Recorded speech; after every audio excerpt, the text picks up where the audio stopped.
Bienvenidos y bienvenidas a una nueva emisión de Panorama Latam. Mi nombre es Horacio Vera, soy periodista de la agencia CMA y en esta oportunidad contamos con la participación de Juan Frencía, que es analista de research de SJB. Hola Juan, ¿cómo estás? Hola Horacio, muy buenos días. Muchas gracias por la invitación. Un placer estar acá. Bueno, me gustaría comenzar esta entrevista preguntándote sobre las últimas subas de los dólares financieros. Se empezaron a despertar las divisas paralelas y me gustaría saber la causa y qué se espera ahora en este diciembre marcado con aguinaldo y con tensiones económicas.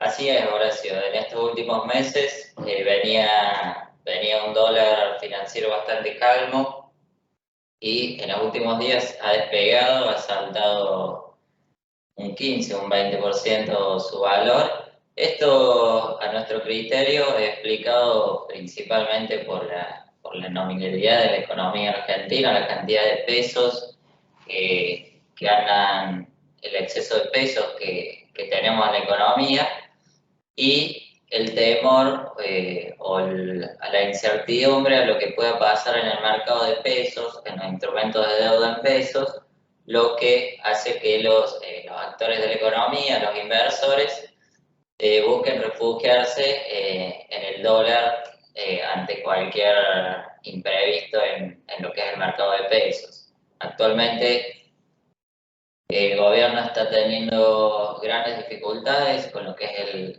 es la colocación de deuda en el mercado de pesos a través de las licitaciones.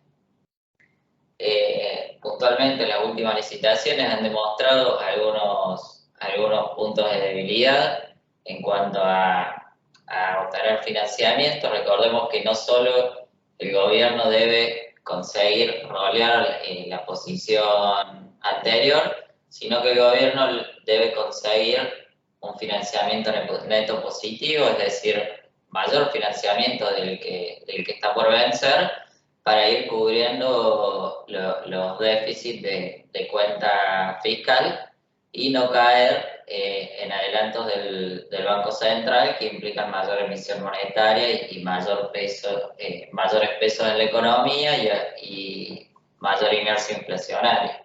Con lo cual, es un punto clave esta nueva licitación, esta siguiente licitación que se va a llevar a cabo el día miércoles, para ver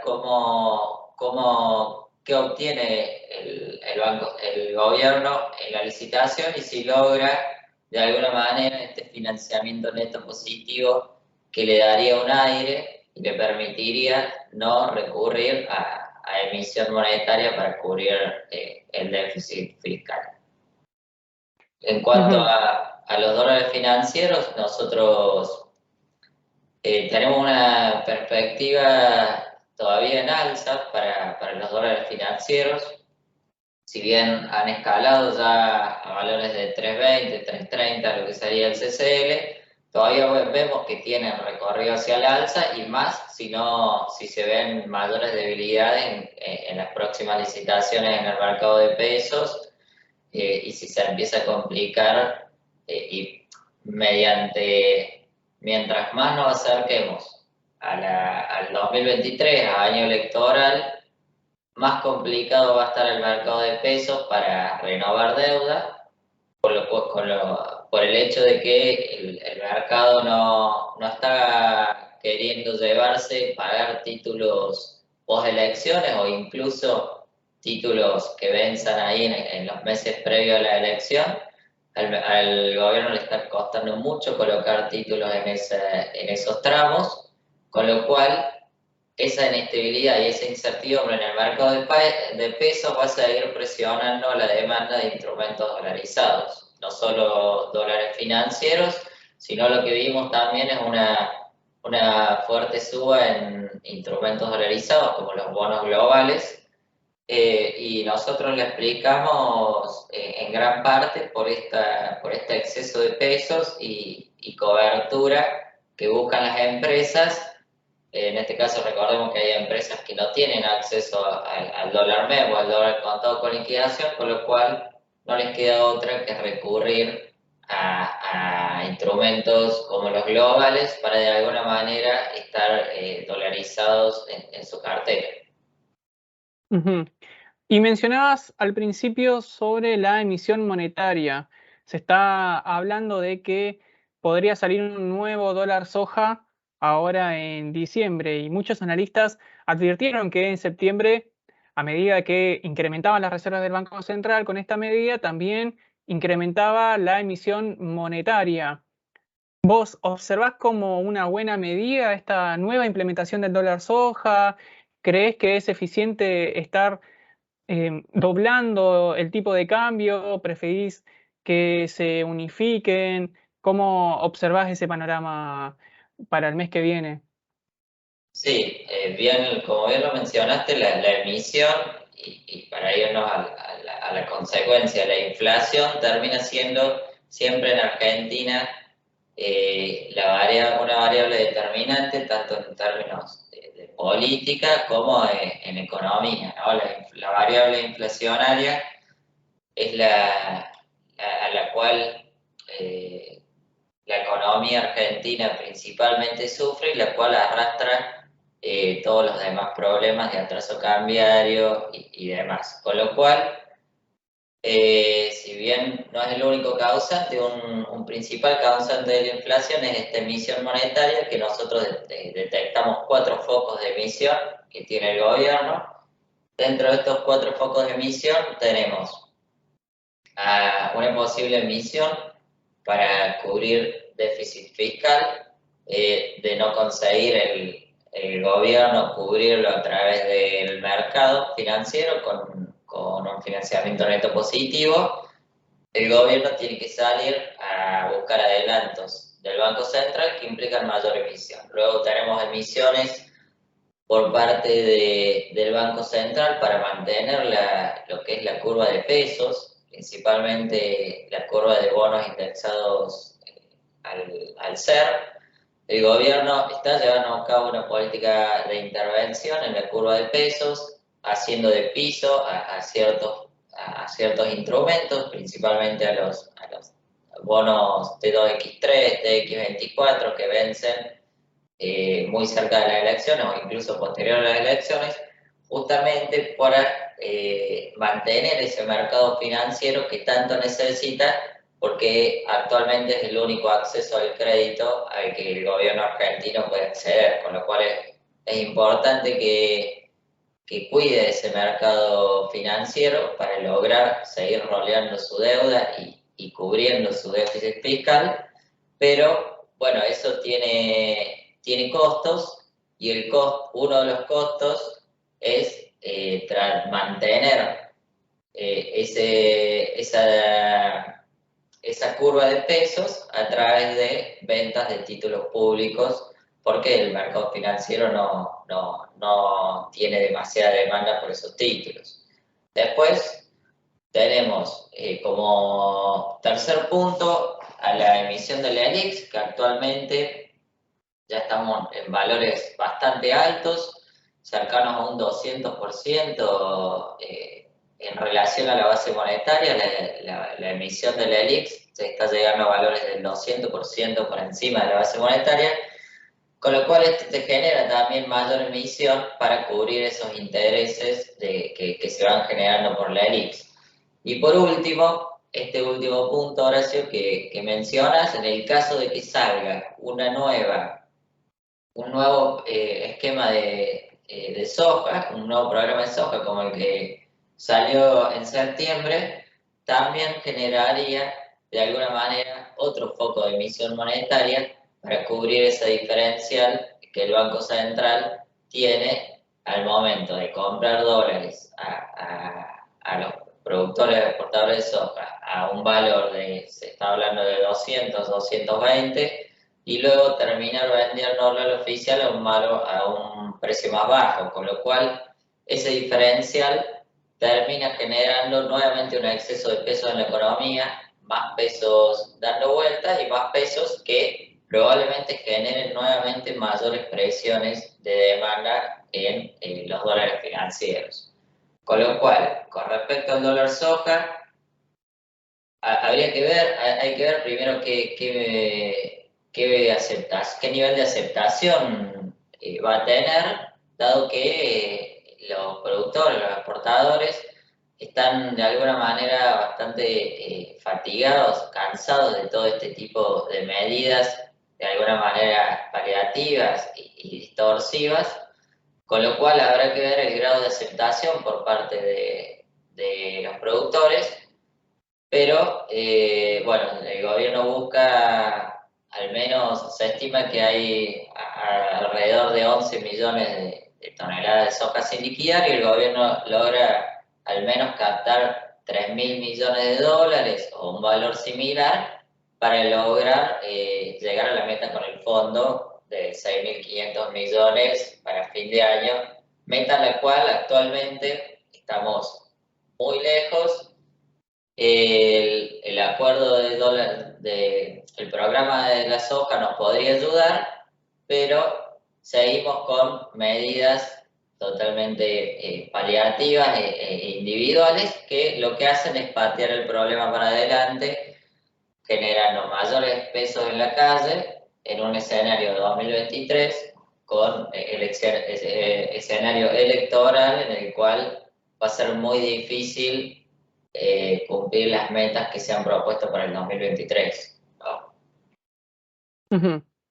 Y hablando sobre las metas para 2023, ya se aprobó el presupuesto del año próximo y mencionaste también que el gobierno está implementando diferentes medidas para cumplir con las metas con el FMI, por ejemplo, con las reservas. Todos los días vemos que le cuesta al Banco Central comprar divisas y tuvimos una sangría de divisas a principio de mes.